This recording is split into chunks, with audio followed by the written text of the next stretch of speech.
Noin. Se on siinä vihdoin. 75 hard läpi. On kyllä nimensä arvoinen haaste.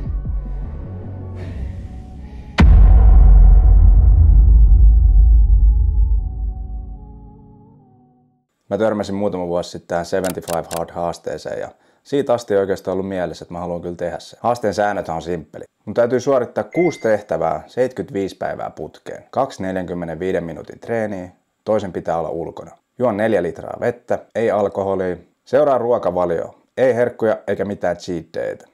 Mä oon joskus kokeillut erilaisia ruokavalioita, niin ketoa ja karnivoraa ja niin edespäin, mutta nyt vedetään ihan perusterveellisellä kotiruualla. Fiksut annoskoot, ei me aleta mitään punnitsea. Lue vähintään 10 sivua ei-fiktiokirjaa. Ja viimeisenä, ota kehityskuvia. Jos missaat jonkun näistä, niin haaste resetoituu ja pitäisi aloittaa alusta. Mä tykkään tehdä erilaisia haasteita ja urheilu on aina ollut iso osa mun elämää. Nyt viime vuosina tosiaan alkoi huomaamaan, että pikkuhiljaa sitä vaan ajatuu enemmän ja enemmän mukavuuden haluseksi. Sellaiset pehmeät arvot on paljon pinnalla, että teet sen verran, mikä tuntuu mukavalta, ei ole aina pakko rääkätä itteensä. Kesällä varsinkin tuli aika lailla vaan nautiskeltua elämästä. No, seurauksena orastava ylipaino ja semmoinen yleinen tyytymättömyys itteensä. Tässä sitä ollaan. 108 kiloa. En ole ikinä painanut näin paljon. Tällainen ei missään tapauksessa ole hyväksyttävää, koska mä luovuin mun oikeudesta olla läski ja huonokuntoinen sinä päivänä, kun mä aloitin työt palomiehen. Tässä vaiheessa tarvittiin kurin palautusta. Siksi mä päätin, että tänä syksynä mä vedän ton 75 hardin. Ja tavoitteena on saada momentumia takaisin tuohon reenaamiseen ja saada taas semmoista aktiivisesta elämästä kiinni. Oletettavasti painonkin pitäisi pudota siinä samalla. Et jos ollaan ihan rehellisiä, niin ei kiinnosta tippaakaan mennä nyt tonne ulos.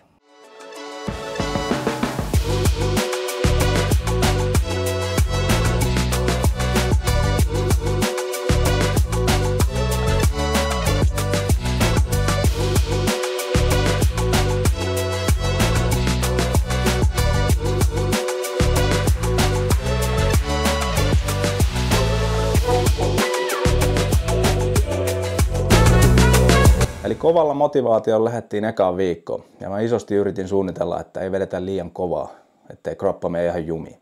No miten kävi? Ukko aivan murskana. Ajattelin, että jossain vaiheessa täytyy kyllä tehdä jotain mobilityä tai venyttelyä päivän toisen reenin. Pikkuhiljaa ekan viikon jälkeen alkoi löytää semmoista tietynlaista rutiinia tuohon uuteen arkeen. Ja touhu tuntui aika helpolta, mutta sillähän me tätä elämää ei eletä. Meille tuli uusi perheenjäsen ja Paavo koiranpentu toi vähän lisää haastetta. Et ole tosissas.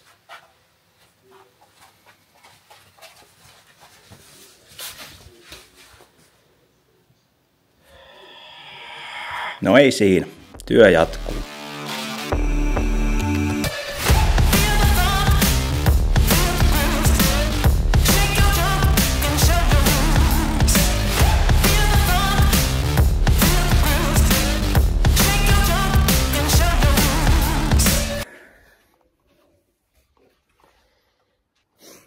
Mä oon aika varma, että toi koira söi mun toisen muistikortin, missä on koko ensimmäisen kuukauden kaikki matsku.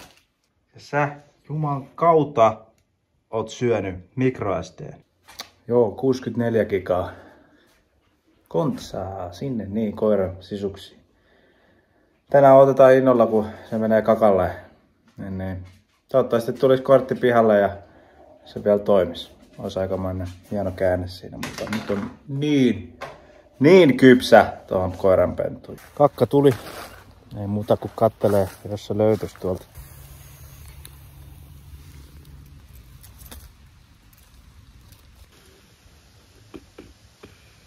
Kyllä se luulisi tässä näkyvän joo. Ei se auta kuin aamulla sitten Jatkaa samoissa merkeissä.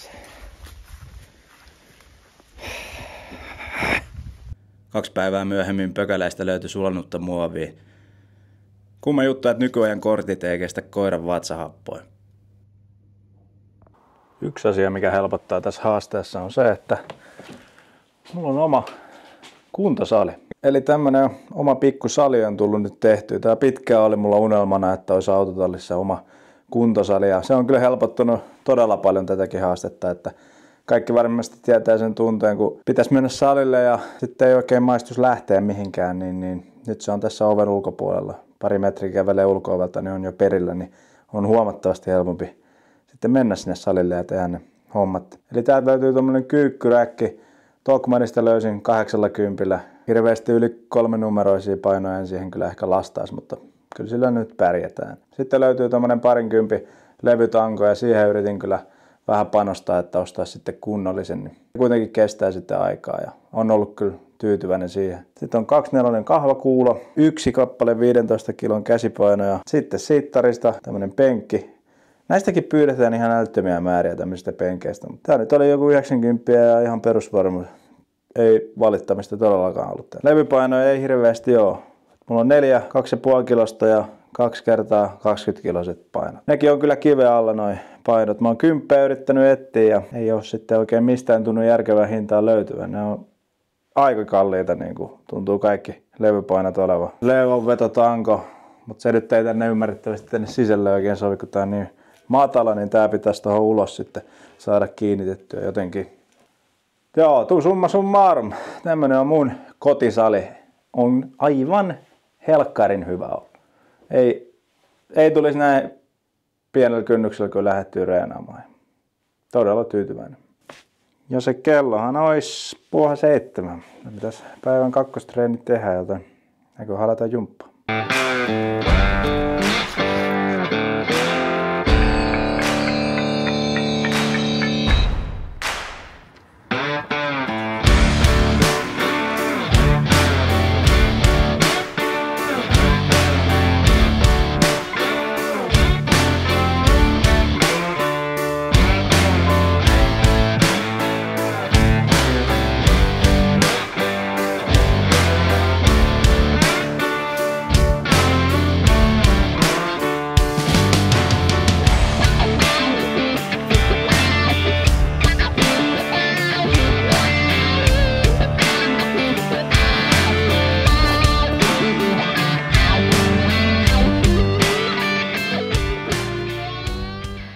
Ruokahan tässä haasteessa on aika isossa asemassa. Mä päätin heti alusta alkaa, että ihan simppelillä kotiruualla mennään. Aamupalan meni joko leipää tai protskupannareita. Nää on nopea ja helppo valmistaa. Skuuppi vaniljaa protskujauhetta ja 2 kananmunaa. Ne sekasin ja pannulle. Tästä tulee 2 pannaria ja ne kyllä pitää aika hyvin nälkää. Päälle vähän jogurttia ja banaania, niin kyllä maistuu. Viikot kulu ja alkoinnostus haasteeseen alkoi pikkuhiljaa hiipumaan.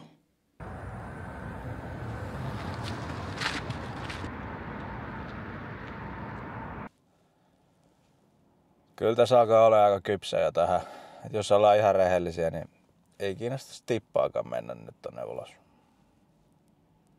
Me käytiin keväällä Australiassa ja siellä sitten pikku jetlagissa niin lähdettiin auringonnousun aikaa sitten aamulenkille ja tuli vähän yllätyksen, miten paljon siellä on porukkaa siihen aikaan lenkille. Et se olisi ihan kuin jossain City Marathonilla olisi ollut, että 100 ihmisiä painaa aamulenkkiä siinä ja toistoja sisään, niin merenrantaa, aurinko nousee sieltä mereltä. Ehkä 20 lämmintä, niin on siinä pikkasen eroa lähteä tälleen Suomessa lokakuussa. Kello on jotain 7. Nyt ei sentään saada, mutta joutuu vähän enemmän kyllä tsemppaa, että tässä on itse asiassa liikkeelle. Mutta ei ole hirveästi muita. Että aika rauhassa saa painella täällä. Tänään teki niin paljon mieli jäädä vaan nukkuun, mutta nousin silti ja tein väkisin. Niin nyt on ihan hyvä fiilis. Se, että jos mä olisin nukkunut tunnin perempään, niin olisinko ollut sitten yhtään virkeämpi. Tuskinpa. Ja sit mun olisi pitänyt illalla tehdä 2 reeniä, mikä olisi ärsyttänyt todella paljon. Joten parempi on vaan väkisin nousta ja tehdä, niin sitten tää homma etenee.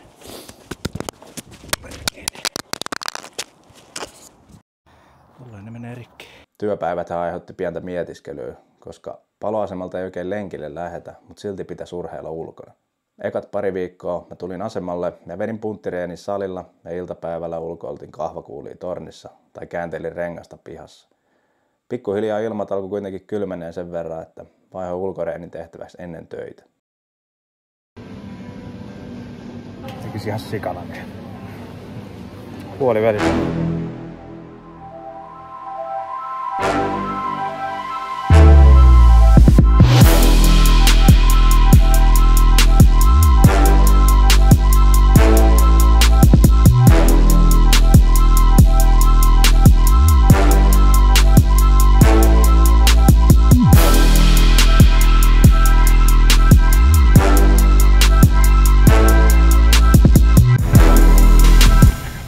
alusta asti pyrkinyt juokseen käytännössä 75% näistä lenkeistä niin semmoista Zone 2, eli alle 135 sykkeellä. Koska tähän mennessä mun lenkit on aina ollut sillä, että kun lähdetään lenkille, niin sitten muuten juostaan. Ja silloin mentyy aina siellä punaisella 105-160 ja sillä tavalla juostu.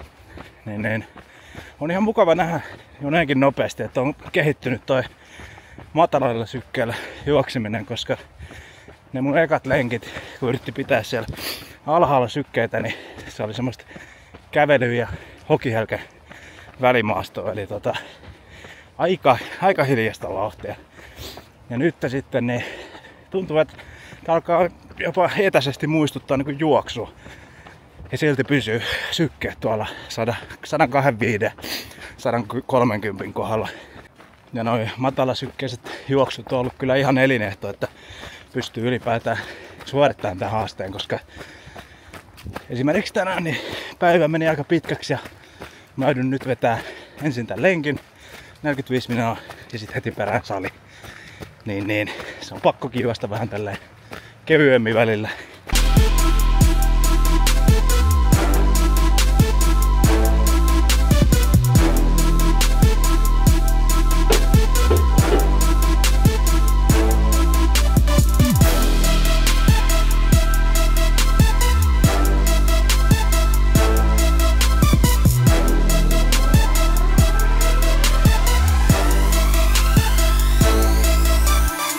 Joo, mä koitan tässä muutaman kerran viikossa tehdä vähän kovemman reenin ja nyt toi suorassa sitten semmonen.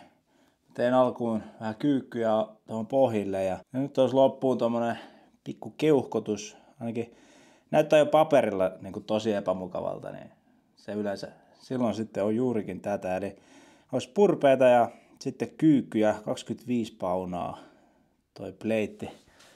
Mulla on joku 15 kiloinen, eli nyt joutuu menemään sitä vähän painavemmalla. Mutta joo, 40 burpeeta, 40 kyykkyä, sitten 30, 30, 20, 20, 10, 10. Ja catch on siinä, että ei taukoja. Jos pidät tauon, maksat. Ilmeisesti jos huilailee kesken setin, niin pitää aloittaa se setti uudestaan. Tämä tulee olemaan hyvin epämukavaa.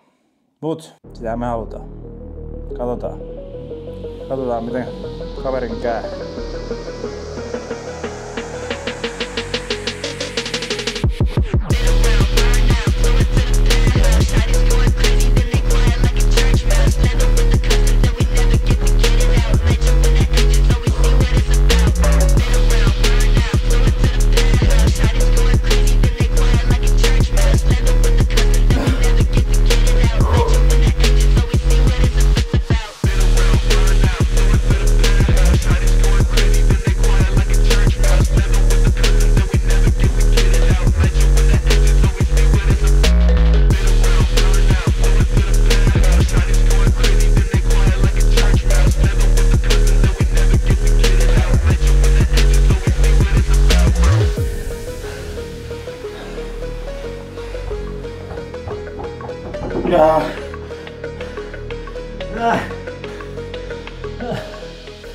Ai vittu.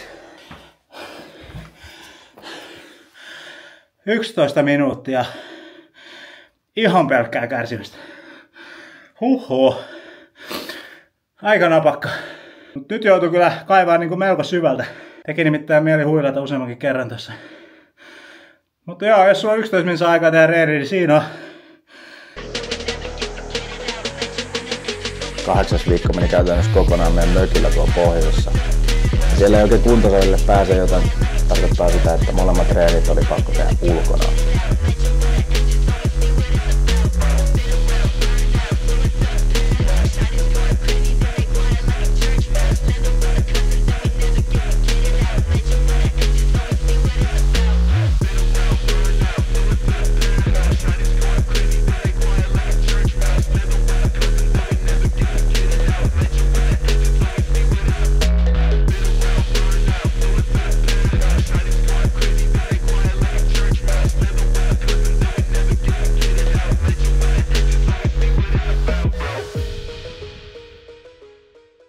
Siis ei perhana, nytkö se iski?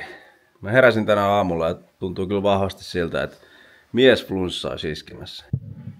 Ja vika viikko. Mulla oli tarkoitus tykittää tää viimeinen viikko niin kuin ihan täysin. Aika pitkään selvisi kyllä ilman mitään pöpöjä, vaikka flunssakausi päällä. Jengi on kyllä sairastellut jatkuvasti tässä koko tämän ajan niin tuossa ympärillä. Ja nyt tässä pitäisi tehdä sitten päätös, että otetaanko kevyemmin vai koetetaanko hikoilla pöpöt pois. Kaikki kyllä tietää, että miesflunssan kanssa ei ole leikkimistä. Silloin ekan viikon jälkeen oli puhetta, että kun oli kroppa ihan murskana, niin täytyisi tehdä jonkinnäköistä lihashuoltoa sitten tämän haasteen aikana. No onko tullut paljon tehtyä, niin ei kertaakaan, 9 viikkoa. Ei kertaakaan. Oliko se fiksua? No ei todellakaan. Aika kankea kaveri rupeaa olemaan, joten nyt tässä kun ei oikein ehkä kehtaa vetää mitään megareeniä, niin koitetaan. Ja nyt ollaan kyllä aika lailla pois mukavuusalueelta. Tänne ei luulisi liian raskasta olevan. On kyllä niin kankea ukko, että mitään järkeä. Koko selkä rutisee. Okei, eka kertaa tehty nyt pilatesta. Ja ei se mitään kyllä kaunista ollut. Mutta huomasin, että aika tukossa on paikat. Tässä on 9 viikkoa painettu 2 reeniä päivässä ja ei tosiaan kertaakaan mitään lihashuoltoa. Niin toi koko lantion seutu on aika jumissa. Ehkä sitä olisi ihan hyvä tehdä näitäkin välillä.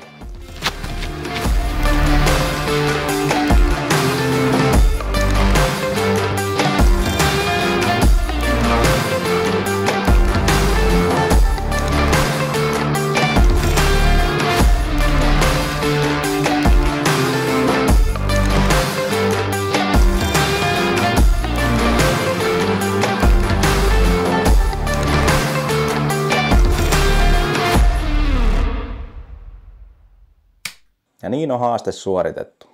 Oliko tässä mitään järkeä? Tämä haastehan kehitti eniten pääkoppaa ja itsekuria. Kyllä mä oon huomannut, että jos mä en reenaa mun mieltä aina välillä, niin musta alkaa tulee laiska, heikko ja pehmeä. Mä saan suurta tyydytystä siitä, että mä saan hiljennettyä sen oman sisäisen äänen, mikä yrittää saada pysyyn siellä mukavuusalueella. Se, että mä saan suoritettua sen tehtävän, minkä mä päätin tehdä, vaikka mieli huutaa lopettaa koko ajan. No, tästähän saatiin just sitä, mitä tilattiinkin. Eli semmoista momentumia takaisin tuohon treenaamiseen. Niin monta kertaa tämän 10 viikon aikana mä olisin halunnut vaan jäädä sohvalle pötköttää. Mutta joka kerta, kun mä silti lähdin liikkeelle, niin se tuli aina vaan helpommaksi, koska mä tiesin, että siitä tulee se hyvä fiilis. Muu putos paino 10 kiloa, eikä tarvinnut edes punnita mitään ruokia. Se on ihan perus kotiruokaa. Et aika hyvin sitä saa tuloksia, kun jättää vaan herkut ja alkoholin pois hetkeksi. Reenivolyymihan oli aika kova. Tuntuu, että maksimivoima on saattanut vähän laskea, koska semmoista kunnon lepoa ei ole ollut missään vaiheessa. Juokseminen on kyllä helpottanut ihan älyttömästi. Kyllä mä tuolla juoksulenkillä melkein 23 tuntia tämän koko haasteen aikana olinkin. Vedenjuonti oli suht helppo homma, koska mä kannoin tämmöistä litran pulloa mukana käytännössä koko ajan. Ja jotenkin se vaikutti vireystilaan, että tuntui olevan paljon virkeämpi, koska mä ihan 100 varmasti en juonut aiemmin tarpeeksi. Nestehuoltona päivittäin oli about 4 kuppia kahvia ja pari lasia vettä. Muutama kirja tuli nyt luettua. Mutta tämän olisin kyllä voinut hoitaa paljon paremminkin. Ja jätin lukemisen aina illan viimeiseksi jutuksi, kun oli jo silmät ihan ristissä. Tietysti onhan se parempi perissä olla jotain lukea ennen unta, eikä olla vaan puhelimella. Tää mulla oli jo koton. Aika raskasta lukemista, kun valtaosa oli jotenkin reseptejä, mutta ihan hyvä info on siitä, miten voit oppia uuden taidon mahdollisimman nopeasti. Teidän know me son. Tämähän on pakollinen luettava. Melko äärimmäinen kaveri tää Goggins, mutta mun mielestä hyvää tarinaa siitä, miten pitkälle pääsee, kun vääntää vaan väkisin eteenpäin. Meidän Grönlannin ylitys meni enemmän kyllä piknikretkestä kuin vertaa tähän. Jallun tarina kyllä on aika älytön. Antaa perspektiiviä siihen, miten paljon voit ottaa epäonnea vastaan ja miten paljon sitä selvii ihan puhtaalla sisulla. Ja sitten ne kuvat. Siinä on eka päivä ja tosiaan 108 kiloa. Aika pöhnäinen ukkeli on. Ja tässä sitten 75 päivän jälkeen. Kyllä siinä selvää muutosta on ja kyllä olotilassa huomaa ton keventyneen fiiliksi. 75 Hard on ihan nimensä mukainen. Ei se helppoa ollut. Tässä ollaan tilivelvollisia vaan itselleen, että tässä voi tosi helposti kusettaa. Ei kukaan saisi tietää. Mutta jos sä päätät, että et mene sieltä, mistä aita on matalin, niin kyllä siitä saavuttaa ihan erilaista onnistumisen tunnetta. Kiitos kun katsoit videon. Ei muuta kuin seuraavaa haastetta odotellessa.